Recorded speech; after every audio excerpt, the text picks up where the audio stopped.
вратите на Домот на културата вечерва се широм отворени се уште. Иако во овој последен половина час додека беа исто така широм отворени и додека него почнавме настанот самата галерија се наполни, тоа значи многу. Значи многу пред се за домаќинот на оваа вечера и за оној вториот домаќин кој што стално го ставаме онака на друго место, Домот на културата, кој што соработува покрај своите проекти во сите културни и уметнички дејности со комплетниот невладен сектор од градот, пошироко и со поединци, творци, уметници. Вечерва имаме чест наш домаќин да биде на нашите отворени врати овде, еве во овој мал салон, Марта Димитров. Добре дојде Марта, а после твоето добре дојде до твоите гости, твоја режија. Моје благодарам на овој прекрасен вовет со музичари, ќе се дружиме и ќе се дружите во текот на вечерта. Моје да кажам вака, дека домаќини сме на збирка поезија Мојот храм е внатре во мене, на Марта Димитров. Поместени се околу 30-тина, ако не се лажем, 30-тина песни и повеќе. И мојата задача тука завршува, продолжува моето уживање на страна на публиката. Марта има како автор, тука е присутна со нас, своји гости, свој промотор. Тие ќе проговорат и за збирката, и за авторот, и ќе не воведат во оваа вечер, и ќе не водат низ вечерта. Јас сум Цветанка Колева и оваа вечер имам честа да бидам промотор на првата книга поезија на Марта, Мојот храм е внатре во мене. Сега додека седевме си имам една мантра, додека има книга поезија пред мене, ја отворам и кај ќе ми се отвори, и ми се отвори ако те послужи среќа душо. Мислам дека поубава порака за вечерва и не можеше да добијам од твојата поезија, Марта. Јас премив еден текст кој што обично не ги читам текстовите, сакам да ги кажувам така слободно, ама со некои обврски човек се зафаќа, па не може секогаш во се да биде доследен, затоа ќе го исчитам. Кога Марта ми пиша порака на Фејсбук, оти ова се модерни времења и најчесто така комуницираме, дека сака да прави промоција во Кавадарци на својата прва книга поезија Мојот храм е внатре во мене, ме стаписа. Ниту Марта сум ја видела, ниту пак јас скоро нешто сум зборувала за поезијата или сум се ангажирала така подлабоко. Просто се изненадив. Се чув со Марта. Знаете, јас од секогаш сум ја сакала Марта. Уште кога дојдов тука, многу одамна, таа тогаш имаше 7-8 години. И кога го чув името Марта, а во тоа време Марта беше многу ретко име, сметав дека само најубавите девојчиња може да се викаат Марта. За мене Марта беше најубавото девојче. Таа нема појма за ова и сега прв пат го слуша, ама морав да го споделам вака јавно. Таа за мене беше најубавото девојче во Кавадарци. И сега сум тука и треба да зборувам за поезијата на Марта. Не можам да ви опишам какво е моето чувство на радост и возбуда сега во овој момент.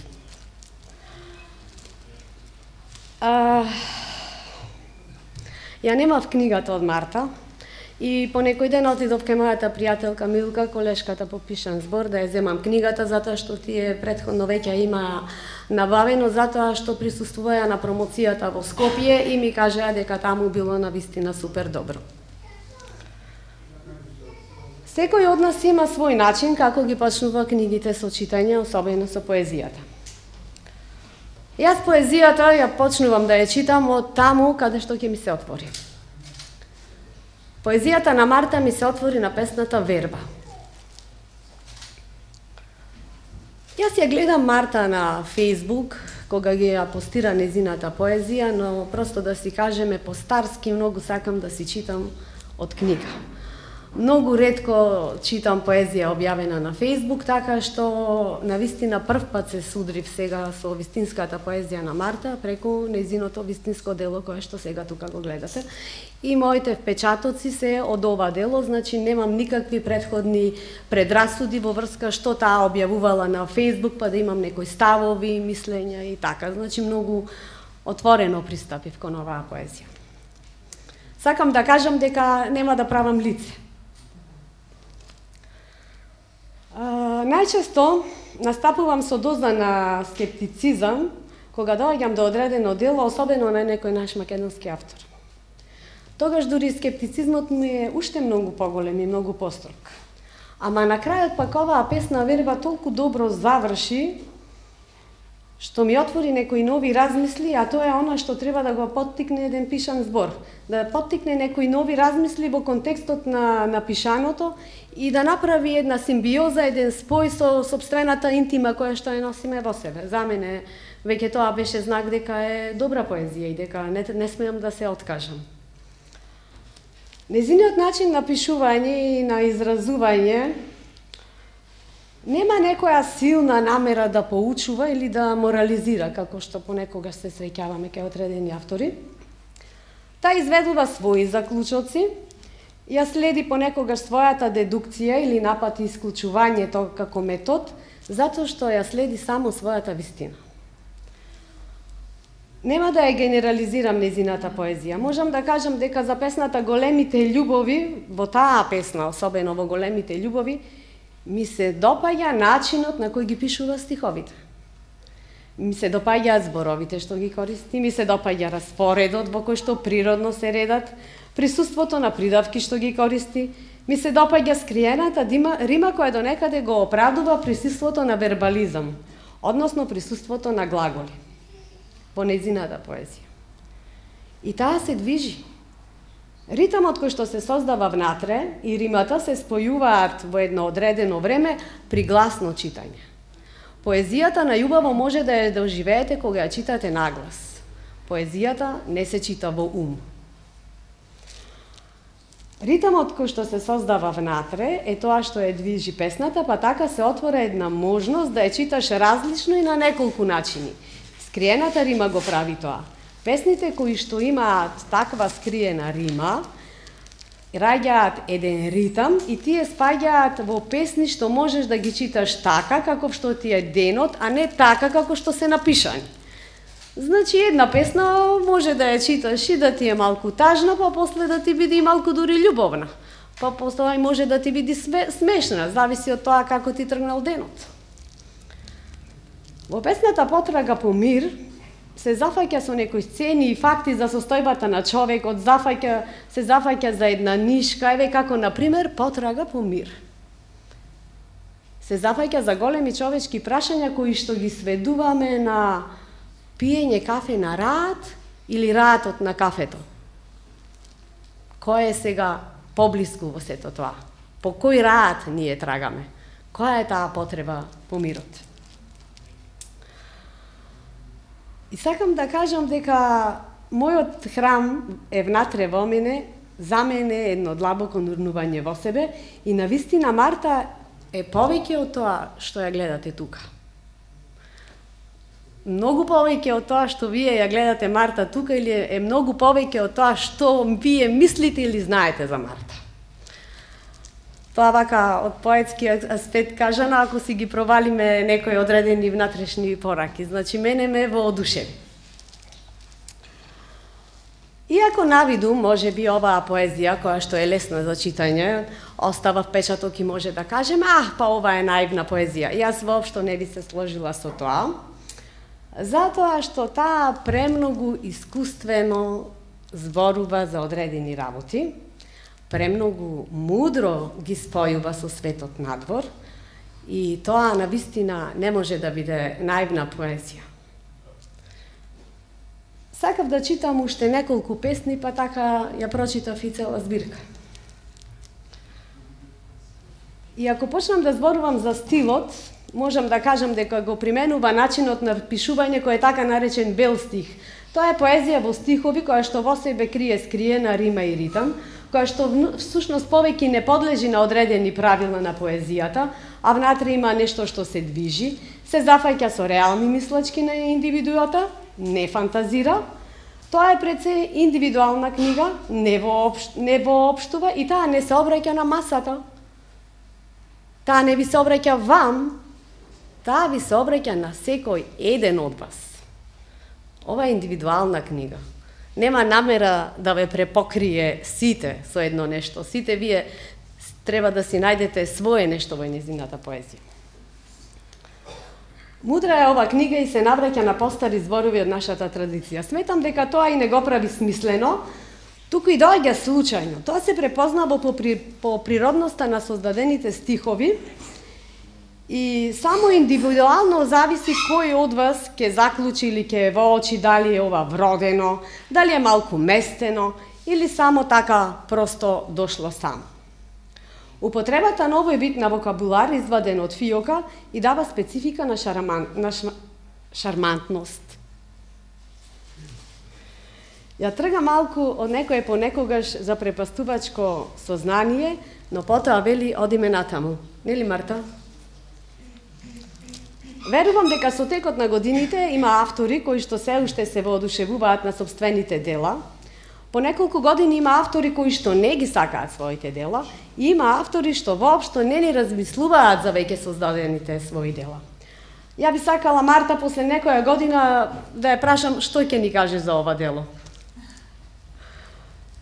Вечерва смеам да ви откријам еден факт, а тоа е факт со кој што сите ние се согласуваме, поголем дел од нас кои што ја обожаваме поезијата или пишуваме поезија, се занимаваме малку повеќе со неа. Како може вие да препознаете едно добро дело? Така, навидум. Едно добро дело, ако сакате да го оцените, дали што е ова што треба да го читам, најдобриот пристап е да почнете да ја читате содржината прво. Да ги читате насловите на песните. Ако насловите на песните ви праќаат пораки, ако еден наслов се надоврзува на другиот наслов, тогаш веќе зборуваме дека станува за некое добро дело.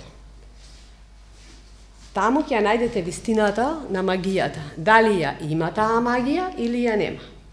Во делото на Марта таа магија ја има. Тоа може и сами да си го видите. Ја не сакам да ви убедувам, тоа е тука постои.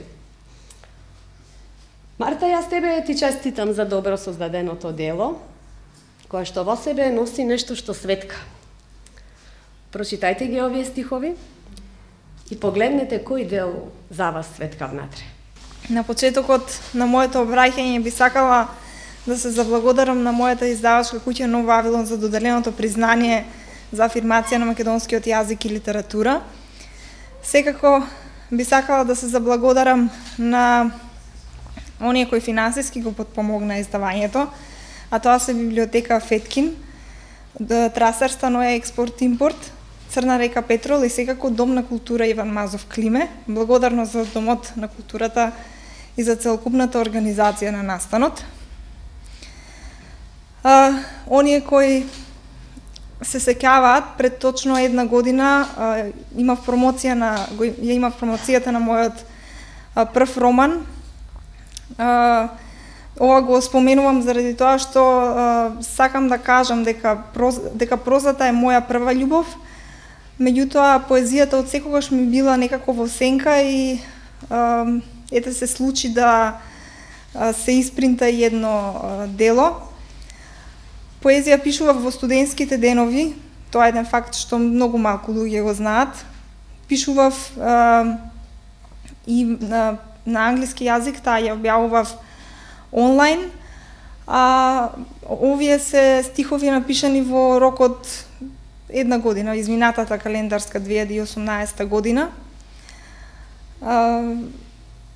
Цеце рече дека не сакам да поучувам со поезијата, но јас сепак со моите стихови секогаш се трудам да напишам некаква поука. Кога ме прашуваат каква е оваа поезија, јас им велам дека е практична, заради тоа што сакам да луѓето да им послужи во животот некако. Исто така, ако се прашувате зошто баш овој наслов, мојот храм е внатре во мене, јас би рекла дека ние луѓето знаеме да многу често да трагаме по некои нематеријални работи како мир, како хармонија, како љубов. И дали било тоа да одиме на патување или да посетиме некој храм, сепак јас ја гледам поезијата како моја алатка преку пишувањето, со помош на која доаѓам до тие нематеријални нешта, до тој мој храм кој е внатре во мене. Верувам вие како читатели исто така ќе може да го пронајдете вашиот храм во себе. Воскреснати с ништа. Во животот може да имаш многу работи и да добиваш се што сакаш, најчесто. Да уживаш материјални добра, да те сакаат другите, да имаш многу пријатели. Да имаш либе со кое сонот си го делиш и да го работиш тоа што го сакаш. И се тоа вака напишано ти се чини совршено. Како ништо да не му фали, може ке си речеш. Но ке погрешиш. Ке погрешиш од истиот свет да го имаш мило, тој не ти вреди толку колку што замислуваш. С ништата ако ти ги нема. Ако не знаеш да сонуваш, да посакуваш и да мечтаеш. Да живееш за нешто што не ти паднало уште в раце, но за кое копнееш секој ден потајно и поради кое ни најстрашните соништа не те плашат навечер. Оти кога се будиш, ти знаеш кој е твојот вистински сон и што прави да жабурка жетта за животот во тебе. Жетта за уште, мислата за утре и желбата за нагоре. А каде таму? Тоа само душичката ти го знае. Во животот можеш сиот свет да го имаш. Но како ти минат годините, ќе дојде време, ќе се запрашаш што ти фали. Што правиш погрешно кога се е токму? И тогаш ќе сватиш. Си заборавил да сонуваш. Да имаш копнеш во срцето за кој само ти си знаеш. И во чие име макотрпно некако делуваш. И може би уште не си го дофатил. Но секој пат кога е близу, ќе сетиш еуфорија. Ете тогаш ќе се сетиш, не си бил зелен пред 8 години. Туку сега с ништата почнале да ти се сушат. Кога си заборавил вода да им налееш. Кога си заборавил што те довело до тука. И од каде се она што го имаш. Зарем ќе си стигнал до убав живот без борба, а борбата немало да биде без копнежот да постои. Кога ќе сватиш дека с ништата почнале да ти се сушат, а не е дека не си млад и зелен. Кога се ти било возбудливо, најди време за самотијата во бучниот свет. Замижи и послушај што ти шепоти срцето. Оти гласно да зборува, тоа сигурно веќе не знае. Та всади си го в глава тој негов копнеш и кога ќе ги отвориш очите пак, ќе сватиш. Животот без ништа е како речно корито без вода. Се знае зошто служи, но без главната состојка нема смисла неговото постоење.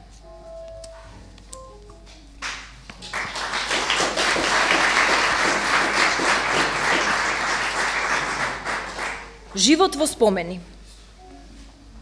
Не е убаво човек да се држи до минатото, да го мисли повремено како терапија, да не годише денот и речи си да живее во спомени.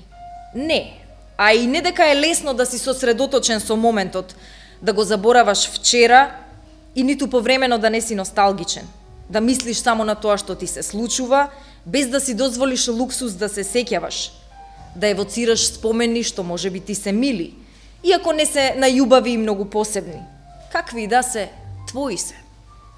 Не е убаво, но ти не сакаш да се воздржуваш само затоа што сето тоа има свој печат. минато.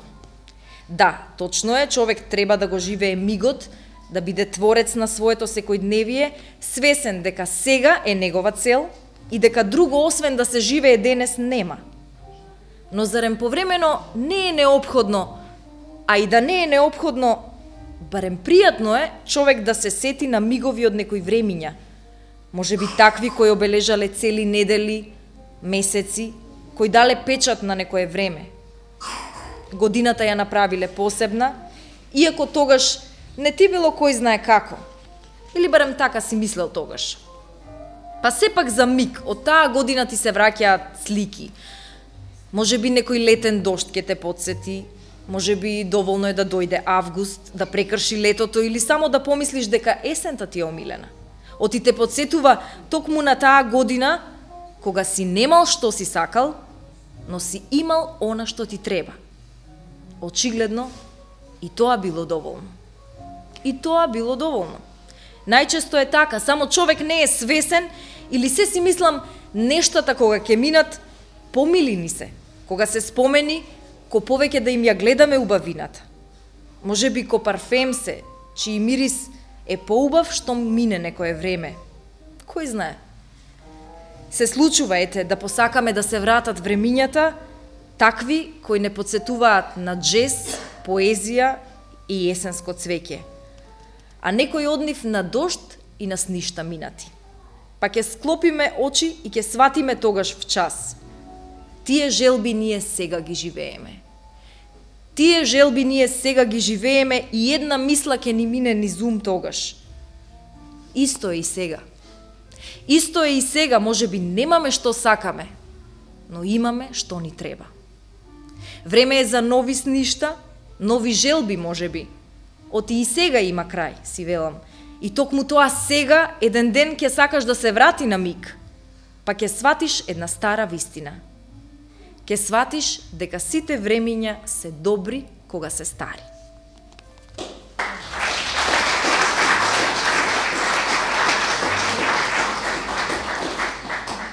Осаменост. Ич нека не ти е чудно, мило, ако во животот често си сам, дури и осамен. И не е тоа дека немаш луѓе околу себе, дека немаш со кого да разговараш или со кој да губиш досада и време. Туку просто таква ни е природата, да сме единки индивидуи. И колку и да сакаш да си го отвориш срцето пред други, тие имаат друг поглед на нештата и не гледаат со твоите очи, а уште помалку со душата твоја. Оти и таа има очи, мило, и кога тие плачат, тоа не се гледа однадвор. Ниту пак некој може таа болка да ја разбере. Оти душата пуста памти повеќе и од умот. А тој ретко кога сака да разговара со неа. Ретко кога сака да ја разбере. Ич нека не ти е чудно, мило, ако во гужви не ти е убаво, ти си сам. И ако поарно ти е сам да си и да си речеш дека си тука за себе, да си го чуваш грбот, дури и кога имаш некој до тебе. Оти повеќе си веруваш себе, а и моментите што другите ти ги даваат, ти се малку. И тоа е оправдано. Си имаат сите своји грижи, си имаат своји животи. Ко ти што си го имаш својот. Ваков или таков, твој е. И твоја е задачата да се справиш со него, да се справиш со самотијата, да се справиш со болките, да се справиш со плачот на душата. Ако некогаш слушнеш душата како ти плаче, да не ти текнало плачот да го угушиш со вештачка смеа, подобро затвори очи и обиди се да слушнеш што таа има да ти каже откако ќе се исплаче. Уште еднаш пред вас, со почит и покривовје, 3 дами, само јас повтор пат да се појавам, чест ми е. Цветанка Колева Сует, прекрасен аналитички вака, вовед знаеќија. Бидејќи таа има пред се душа, има талент, има способност за комуникација и вака за една добра близина, еден голем другар и непосреден. Заради тоа спонтано не воведе вака во вечерта.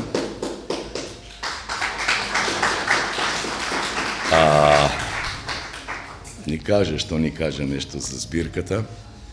Ева ќе ја спомнам како презентер на неколку песни, одличен презентер, не како сестра, и тоа веднаш ќе го поврзам со она што е недоречено, бидејќи самата авторка Марта кажа кој е поривот, кој е поддржале, како ќе оди, што има предходно и дека ова е прво поетско дело и така натаму. Меѓутоа, морам да спомнем уште еднаш дека издаваче Сдруженијето за книжевен развој Нов Вавилон, а ова збирка поезија е посветена на родителите, а јас, колку што знам, блиски луѓе од градот, женскиот родител е медицинско лице, машкиот е новинар.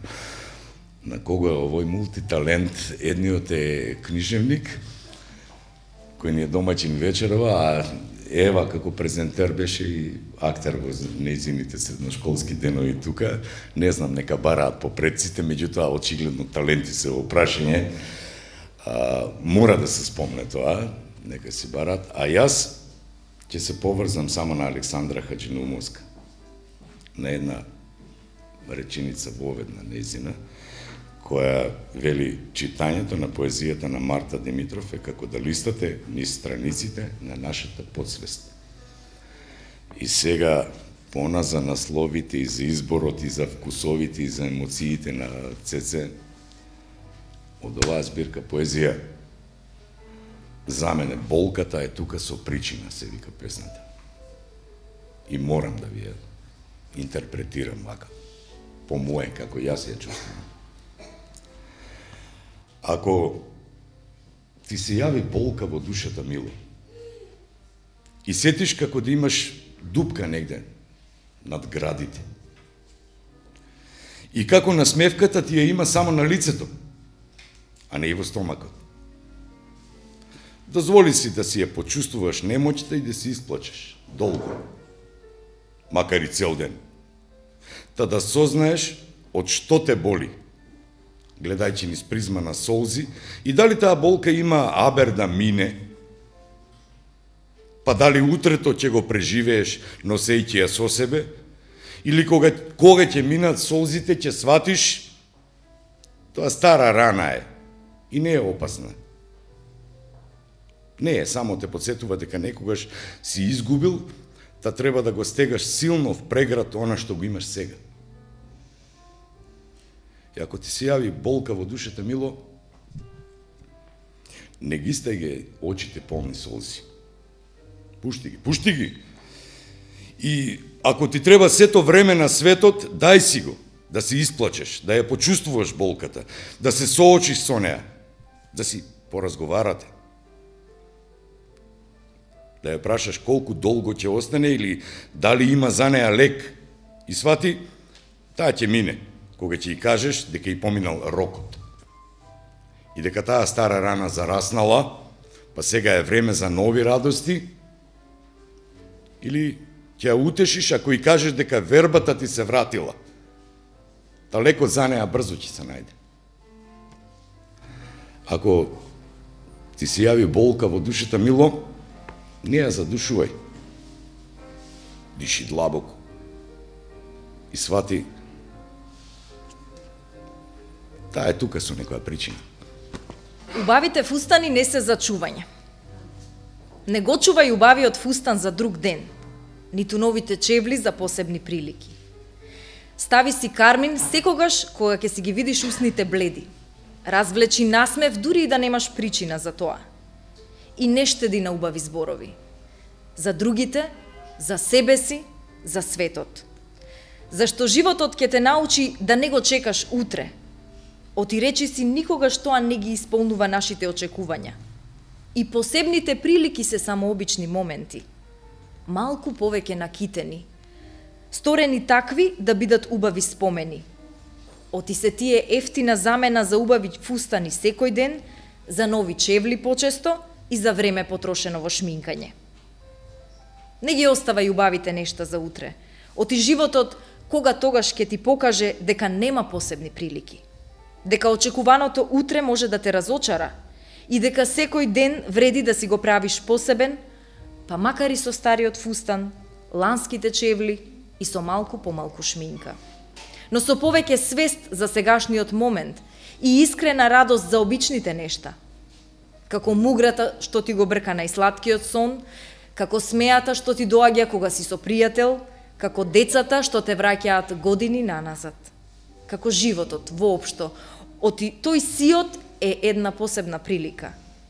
Та не смееш да дозволиш да ти се лизне низ прсти додека го чекаш утре или некоја посебна прилика со убав фустан во плакарот, нови чевли и заборавен кармин. Не ги оставај убавите нешта за утре. Оти животот кога тогаш ќе ти покаже дека по посебните моменти се само обични прилики, малку повеќе накитени.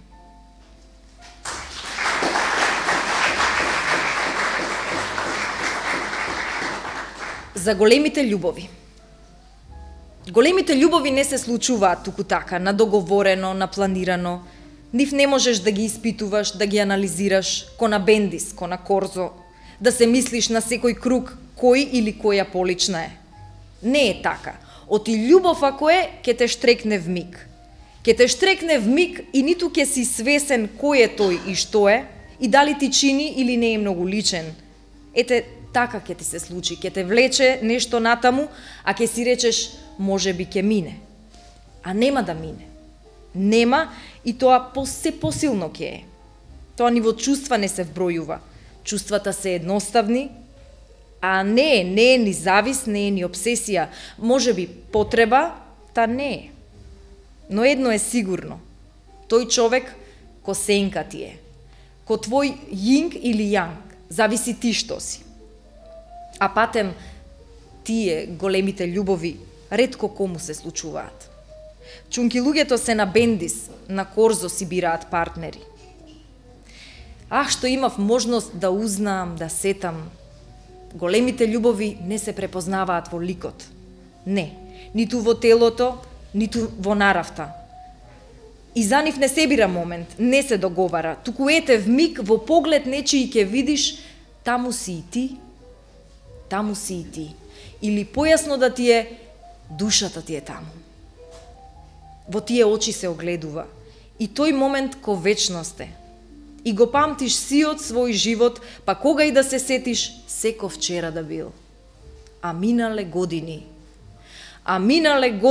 И таа личност си ја пуштил да оди, оти имал лоша нарав можеби, или не си знаел да ја чуваш. А ете, минале години и ќе ти мине мисла, било тоа голема љубов. Било, само не потрајала. Како и оние венчаните што не траат за секогаш. Ете, таков ти е животот. Ах, да имаш можност да узнаеш што е голема љубов. И радост да ти е да љубиш, ете тоа. А не себично да чекаш да си љубен и да не потрае. И да не потрае тоа ќе знаеш. Си живеел, си го вкусил животот во своето најлуксузно издание.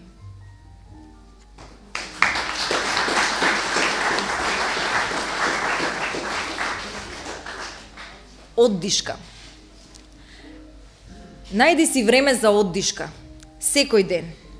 Секој ден. Најди си. Оти работа секогаш ќе има. И ќе ти се чини дека посладок е сонот. Секој ден кога ќе треба да се бориш со утрото. Но имаш избор. Можеш да го засакаш, можеш да научиш да му се смееш, та да си пиете заедно кафе и да ви мириса на цимет, на утрински джез, и да ви има вкус на чај со мед во некоја твоја омилена шолја. Најди си време за оддишка, за одмор. И тоа секој ден. Секој ден. Оти пусто време брзо минува. И дури чекаш празник, поминал месецот. Дури чекаш одмор, поминала годината. А не смееш да заборавиш, не смееш. Не живееш за утре, живееш за денес, за сега. Не живееш за други, туку за себе. За тебе. Не живееш за работа, работиш за живот. Та затоа не чекај. Не чекај да вдишиш длабоко од време на време и да го живееш животот. Најди си време за оддишка, за одмор. Најди си време за себе, секој ден, секој ден. оти пусто време брзо минува. Минува и не прашува дали си живеел или дали си преживувал. Јазикот на кикотот. Мене професијата ми е филолог и преведувач. Познавам 2 странски јазика и уште 2 други колку да се снајдам. И не е дека не си го сакам звањето, но помил јазик ми е оној на кикотот, чунки нема таков поубав од смеата, да сетиш како ти игра стомакот, грлото како ти подрипнува и како се брчкаш околу усните, а очите ти мижат, дури се обидуваш да се докажеш, а не можеш, оти се кикотиш. Тој јазик го знаат сите народи. Нема кај него што да се преведува. И кај сите со исти букви се кажува. И кај сите поубав е кога има звук. Оти така човек може да го почувствува. Оти така на човек може душата да му заигра, да сети што е радост со телото, да сети што е среќа со срцето, да сети како се живее во моментот, без да се дума за некое идно утре, без да се грижи дали следниот ден полесен за живење ќе е, или нема да е ништо поразличен од денешниот. Мене професијата ми е филолог и преведувач. Познавам 2 странски јазика и уште 2 други колку да се снајдам. И не е дека не си го сакам звањето, но не постои јазик поубав од смеата.